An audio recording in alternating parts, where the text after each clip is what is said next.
Friends, welcome back to my YouTube channel. कैसे हैं आप सभी? आई होप आप सभी अच्छे होंगे। तो फ्रेंड्स, आज हम बात करेंगे अप्सरा मॉम के बारे में।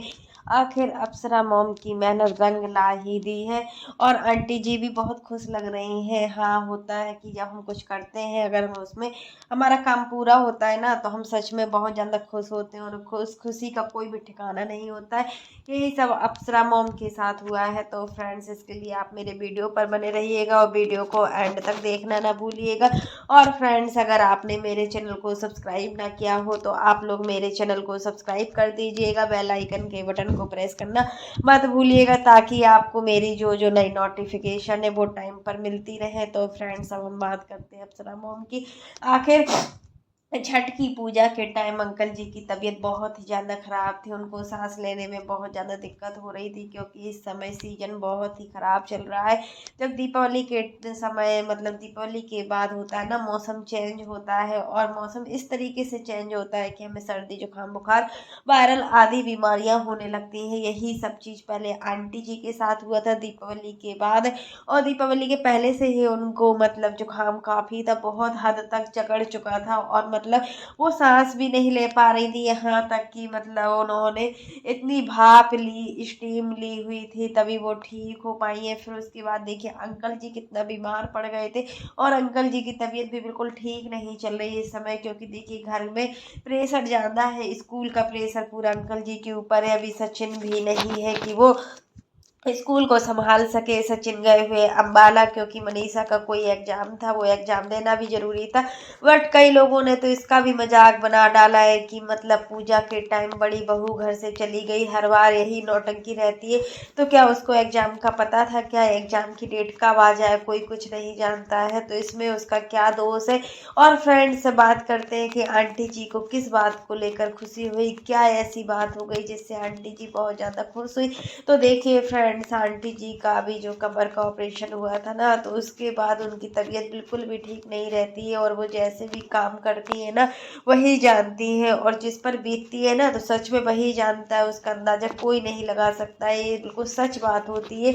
और देखने वाले तो सिर्फ क्या करते हैं, मजाक बनाते हैं। उनको कोई दूसरा ऑप्शन ही नहीं रहता है। उनको तो और अच्छा लगता है कि इसके साथ ऐसा हुआ, अच्छा हुआ। तो फ्रेंड्स, यही चीज़ है कि मतलब आंटी जी छठ की पूजा की तैयारी करते करते इतना इमोशनल हो गई थी कि इस बार मेरी तबीयत बिल्कुल ठीक नहीं है और दोनों बहुएं मेरी पास भी नहीं है। यहाँ तक कि रंजना गांव में थी, सिवान में थी, और देखिए गांव में नहीं आना चाहती थी। पता नहीं क्या कारण था। आंटी तो एक दो दिन पहले ही गांव पहुंच गई थी, बट रंजना तो उसी टाइम पर आई हुई थी गांव, जब छठ की पूजा स्टार्ट होने वाली थी, उसी टाइम पर आई थी। बट मनीषा भी नहीं थी इस बार की थोड़ा बहुत काम मनीषा भी कर सके। वैसे कहा जाए तो मनीषा तो उतना काम नहीं कर पाती है, बहुत काम करने में इनकी बहुएं आलसी है।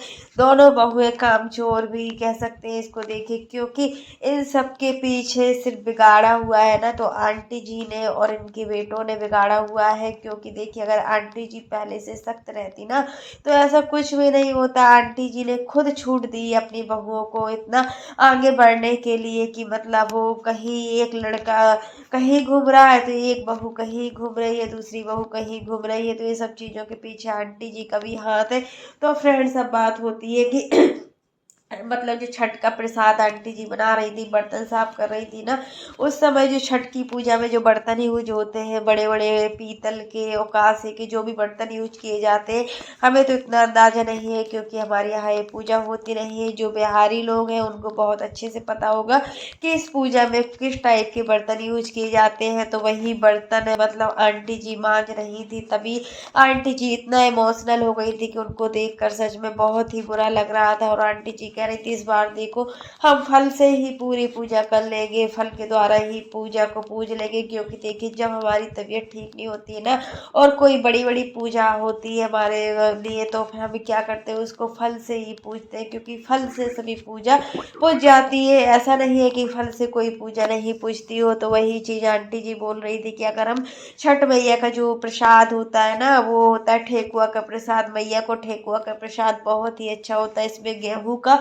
गेहूं को पीस कर प्रसाद बनाया जाता है। गेहूं को धोकर सुखाकर फिर उसको पीस कर प्रसाद बनाते हैं, यही छठ मैया का प्रसाद होता है। छठी मैया में इतनी शक्ति होती है ना कि हमारी कोई भी मनोकामना होती है वो मैया बहुत जल्दी पूरा करती है। हमारी इच्छा को मैया बहुत जल्दी स्वीकार करती है।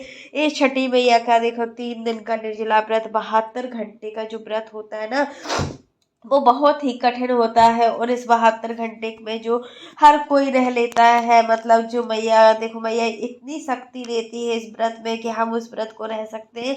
कोई भी व्रत हो, कोई भी पूजा हो, कोई भी कुछ हो, अगर हम सच्चे मन से श्रद्धा के साथ उस पूजा को करते हैं ना तो सच में माँ हमें बिल्कुल आशीर्वाद के रूप में उस व्रत को रहने की पूरी शक्ति प्रदान करती है। यही छठी मैया की कृपा है।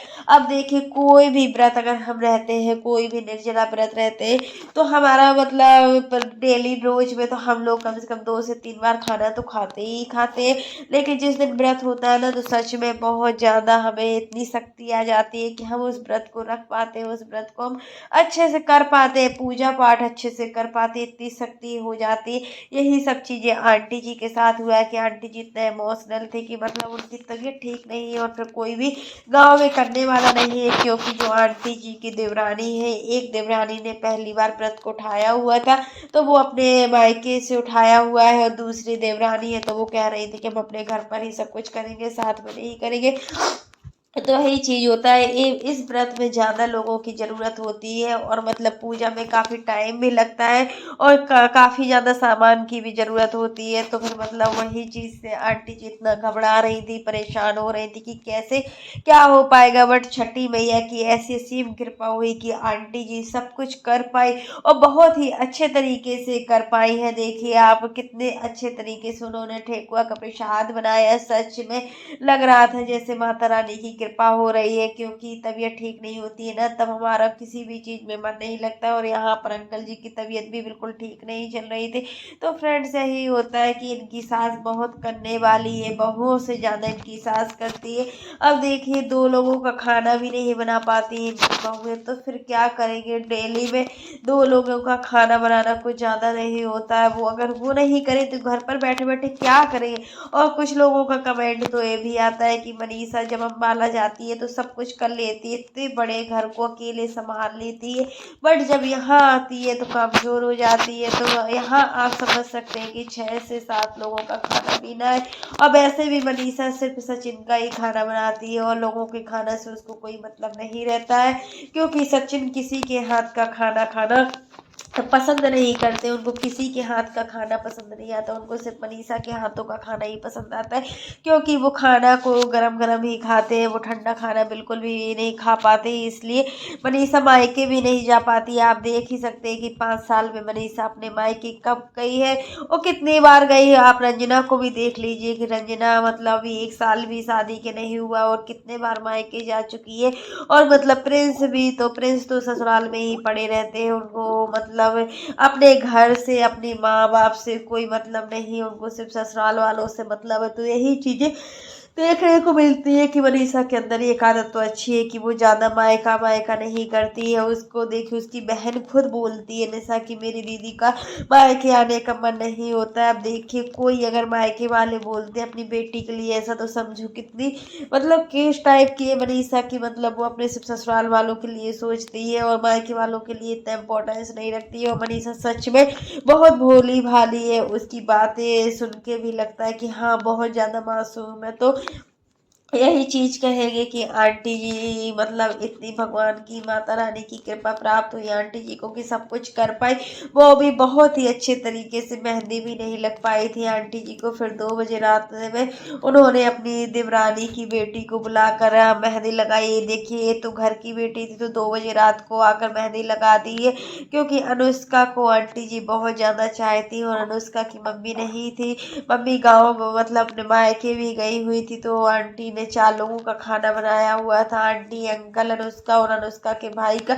आंटी भी बहुत कुछ करती है अपने बच्चों के लिए, ऐसा नहीं है कि वो अपने खुद के बच्चों के लिए ही सोचे, वो अपने देवरानी के देवर के बच्चों के लिए भी बहुत सोचती है। यही चीज होता है ना, जब हम अपने बच्चों से ज्यादा दूसरे के बच्चों को सोचते हैं ना, तो सच में भगवान भी खुश होते हैं। तभी आंटी जी के साथ ऐसी कृपा होती है कि आंटी जी अगर कुछ कर भी नहीं पाती है ना, तो सच में बहुत कुछ कर लेती है। तो फ्रेंड्स, आज के लिए बस इतना ही। कैसा लगा आपको मेरा वीडियो पसंद आए तो लाइक कर देना, और अगर आप चैनल पर न्यू हो तो चैनल को सब्सक्राइब करना ना भूलना। फिर मिलते हैं नेक्स्ट वीडियो में, तब तक के लिए बाय, टेक केयर। और इसी प्रकार की नई नई वीडियो को देखने के लिए आप मेरे चैनल पर बने रहिएगा और मेरे चैनल को ज़्यादा से ज़्यादा सपोर्ट कीजिएगा।